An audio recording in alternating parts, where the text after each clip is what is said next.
This storied and supposedly still well-known and respected German brand has been revived by a team of Chinese investors. A plant is already up and running in China producing SUVs. The plan is to bring them to Europe next year and to eventually open a plant near Bremen, Germany, to build vehicles for European consumption. This fetching concept name for the fetching coupe produced in the brand's heyday was penned by a new design team based in Stuttgart with designers plucked from Mini and Kia. The Isabella borrows very few design cues directly from the vintage car, but it attempts to deliver what that car represented in its day: a beautiful accessible dream car. The four-door coupe profile features an exceptionally aerodynamic profile, and its interior is highly imaginative. Features include a coffee table lower shelf under a surfboard covered in silver mesh, bisected by a black scarf, which contains most of the controls for the large curved screen just below the windshield and also for a hologram display. These folks are dreaming big.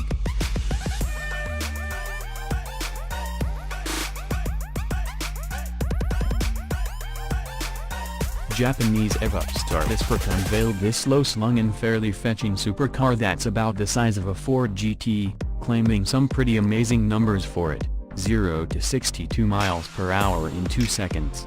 Yikes.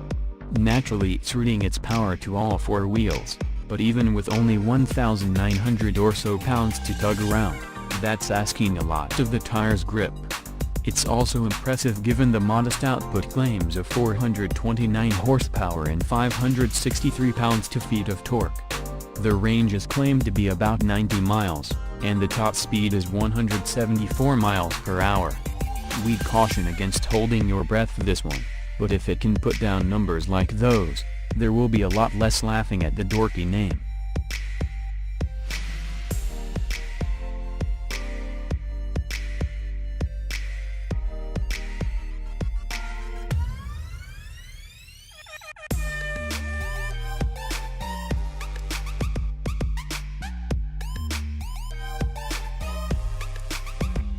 China's Great Wall introduced the premium SUV sub-brand WEY this past April and has opened a technical office in Germany.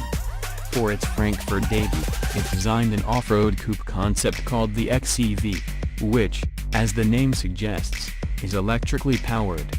The concept manages to look pretty good without looking like anybody else's SUV, a rare combination in the still fairly nascent Chinese auto industry.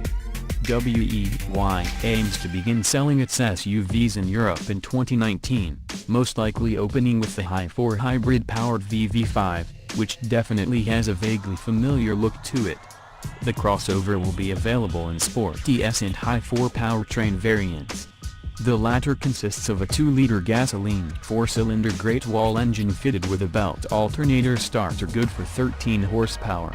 Spinning the front wheels through a 7-speed dual-clutch transmission.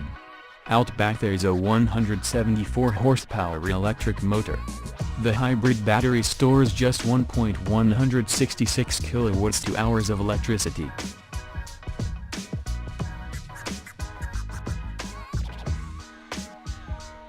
The Chinese invasion of Europe really gets rolling in 2019 when Chery expects to bring its globally homologated XETX SUV model here.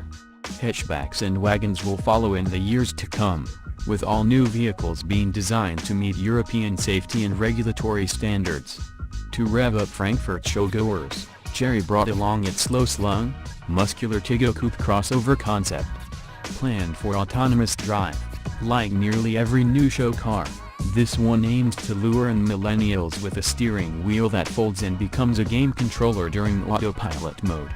A vibrating seat aims to provide a vivid 4D gaming experience. Chery plans to heavily target young people who are less brand conscious.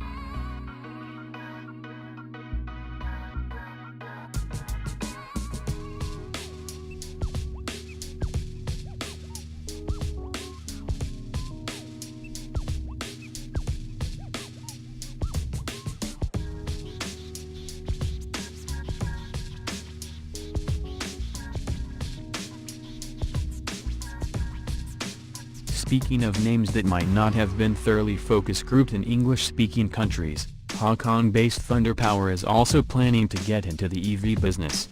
Unlike aseee and a few American EV startups we can think of, Thunder Power has a factory under construction in Guangzhou, China, that will reportedly be capable of producing 100,000 EVs per year.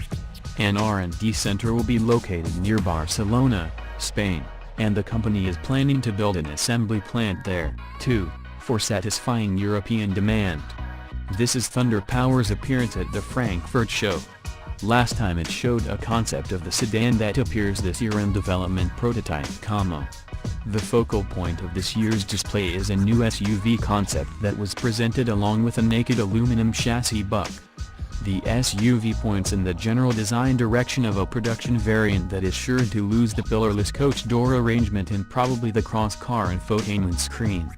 The sedan is expected to go on sale next year, with the SUV following a year later. Pricing for the sedan has been reported starting in the mid-50s stretching to €100,000, so, Tesla territory. The Milanese design work might not strike all eyes as more beautiful than a Tesla.